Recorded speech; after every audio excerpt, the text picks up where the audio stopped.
Hey guys, it's Cass here. It is the first Monday of the month, so obviously it's Media Monday. I talk about stuff that's not books in this video. Not gonna lie, most of today is gonna be like stuff that I watched, because I watched so much stuff in January. I don't know how or why, or I guess I do know why and how. I had a bunch of holiday still left from work, and our holiday year everywhere else I swear is April to April because that's the tax year, but where I work it's like the end of February to the end of February, so I had a bunch of time, so I just booked it off and did nothing with it. So I've watched a lot of stuff. There are a few other things at the end as well, but let's just jump in. So first of all, if you saw my journal flip through, you would know that I mentioned it in there that one of like my little goals this year is to watch at least one film a month, because I have a spread in my journal that's for movies, and for the past several years, at least 1 or 2 months every year I have to put in a TV show or a YouTube or something, because I don't actually watch a movie a month. So in January I actually watched 4. I've actually got a choice rather than just putting down the one or the none. I'm not going to talk about all 4 of them. First of all, I did watch Barbie. Everybody seems to love that film. It was like a cultural phenomenon. I watched it. I enjoyed it. It was fun. It was just a fun time. They talk about women and in life and how the patriarchy treats us. Yeah, it was good. There were some good like elements of in that sense, but in general it's just a fun film. Side note, I don't understand the whole Oscars thing, because it's like, it was a fun film. It was not like, you know what I mean? I don't understand why everyone's kicking off that she's not getting an Oscar nod. I don't even know why Ryan Gosling got one either, because it's just a fun film. But yeah, I really enjoyed it. Glad I watched it. I'm not going to watch Oppenheimer. I have no interest in it, so you know, that was the other part of that whole cultural phenomenon going on. And another one of the films I'll talk about is A Monster Calls, because I finally watched it. It's been out for a while. It is based on Patrick Ness's book of the same name, and I really enjoyed that book. I read it many years ago. It made me cry loads, and I believe, yeah, I definitely cried at the film. Why am I lying? Why am I saying, I think I definitely cried at the film, A Monster Calls.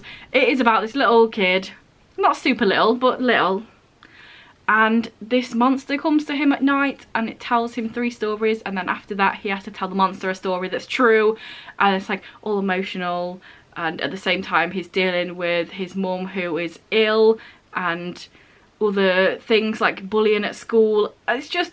It was really good. I really enjoyed the film. I'm glad I finally got round to actually watching it. Next up I will talk about just Drag Race in general. So in January I watched the normal Drag Race, because season 16 started in January. So I watched the normal Drag Race and Untucked.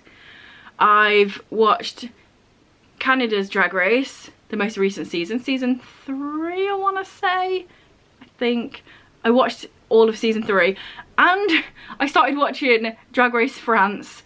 I think I've got like maybe 4 or 5 episodes into it, simply because the trailer for UK versus the World 2, 3, there are so many different Drag Race spin-offs, I don't know which number it is. But anyway, the trailer for the most recent one that's coming out soon came out, and the last queen on there was Les Grandes Dames, and I instantly just fell in love with them and had to watch Drag Race to season 1 France, because I just thought, you are a really fun, really fashionable, like best of both worlds sort of person, let me watch your season. So yes, I've watched so much Drag Race recently, and I'm going to continue to do so, because obviously 16 is on right now. I've not finished the Drag Race France that I'm watching. I don't know when the UK versus the World is coming out, because the trailer's come out, so surely it's soon. There's always going to be some Drag Race to watch, because there's that many seasons. I'm not mad about it. It's a fun time. Another thing I watched is, for some reason I was just in the mood and I was like, you know what, I'm rewatching Skam season 3, and I did, and it was just such a joy. I have it saved on my computer, because back in the day, good old Tumblr times, somebody was like putting subtitles on it and putting it in a Google Docs, and then I downloaded them, I just have them. I was like, I need to watch that. First of all, at one point, in several points actually, when they're like, oh, it's 2016, and I was like, mind blown. How is this that old? How did it come out in 2016? Shut up, I'm not old. So that's the first thing. The second thing, it's just so good. If you don't know what Skam was, that is also a phenomenon, and it also produced loads of spin-off different versions. Like, Skam is a Norwegian TV show, or was a Norwegian TV show, let's just say, and it was like, I don't know if it was the first thing to ever do with this, but it was to me, and I feel like it definitely made it like a thing. But the way it was done was just so engaging and just never seen before, never done before, even if maybe it was, but I don't think it was. It was just its own thing.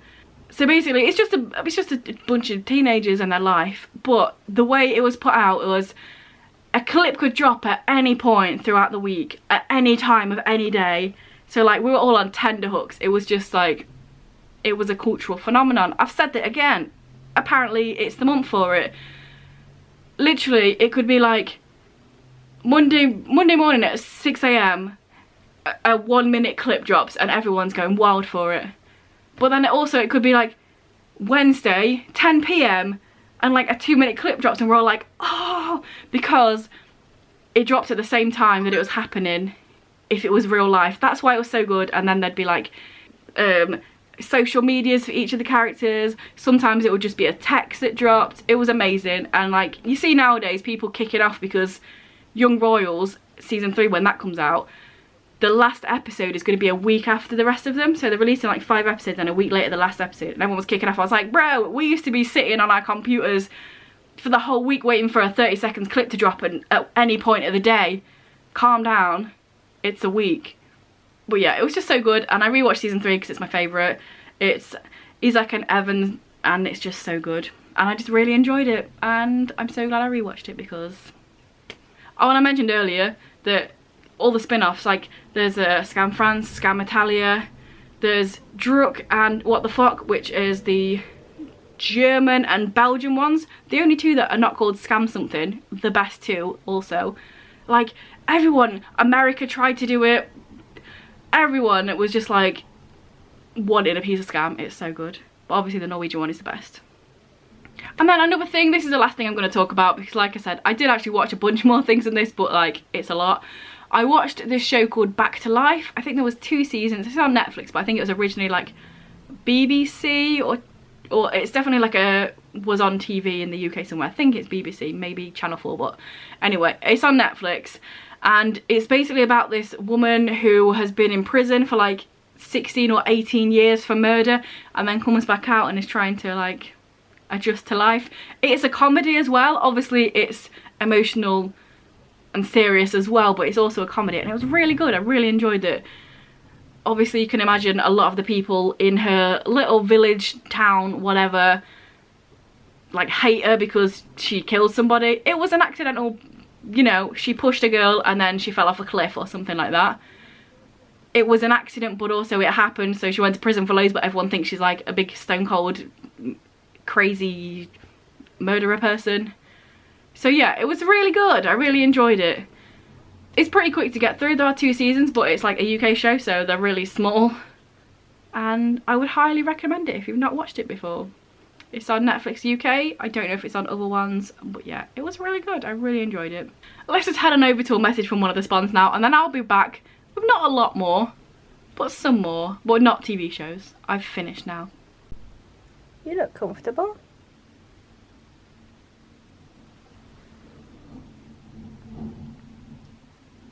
So, other things I did in January, not a lot to be honest, but I did do 2 escape rooms. So first of all, we went and did Kronos. This is in Escapologic in Nottingham if you want to go there.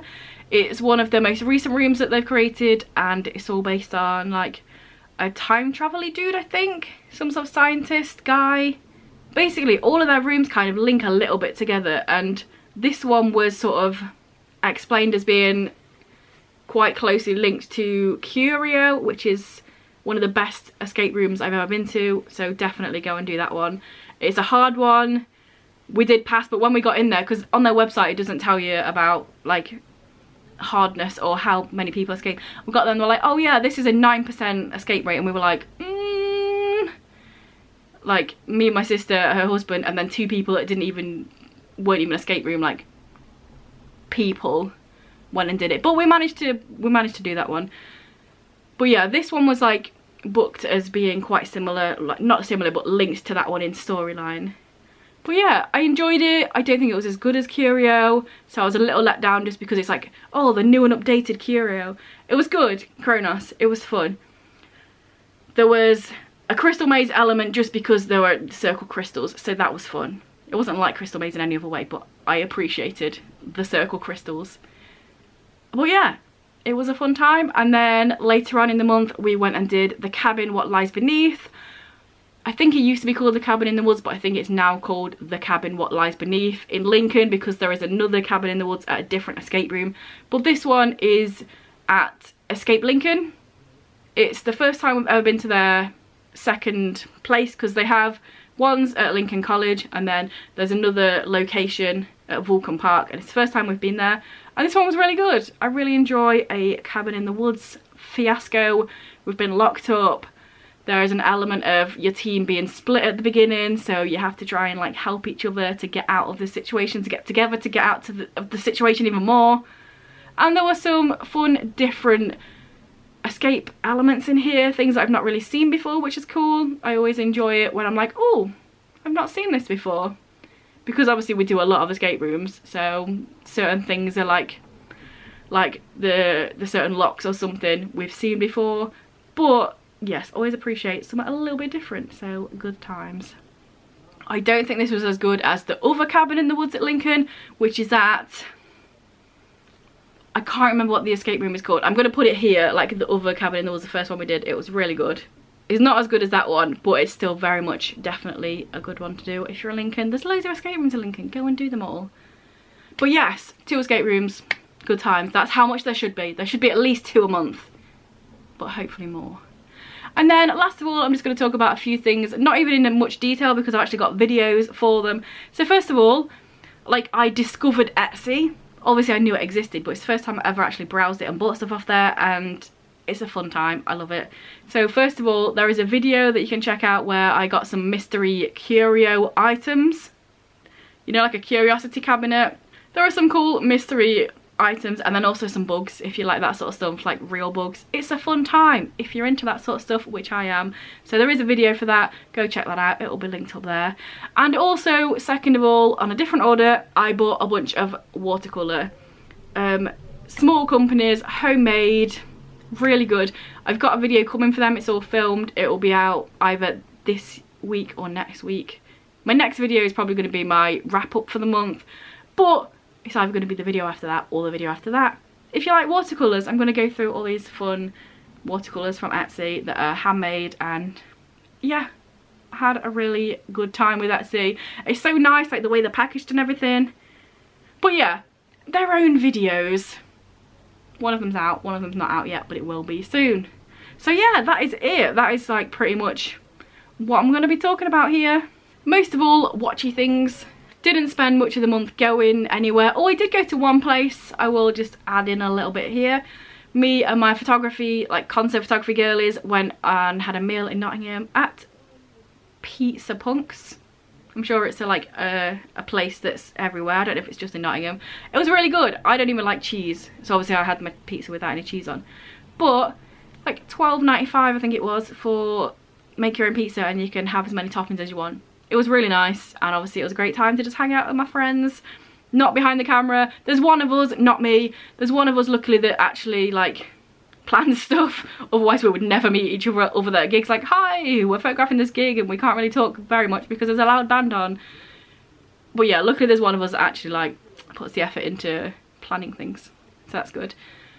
And yeah, it was really nice, food and nice company. And in February I want to go to more places, do more things, which is funny because I had loads of time off in January and I don't in February, but more interesting stuff for you hopefully than just hear loads of stuff I watched.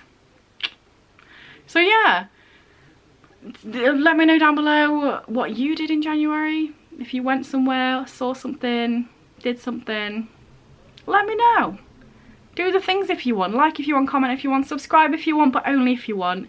And I will see you in a few days with my wrap up. So yeah, hopefully you're here for that.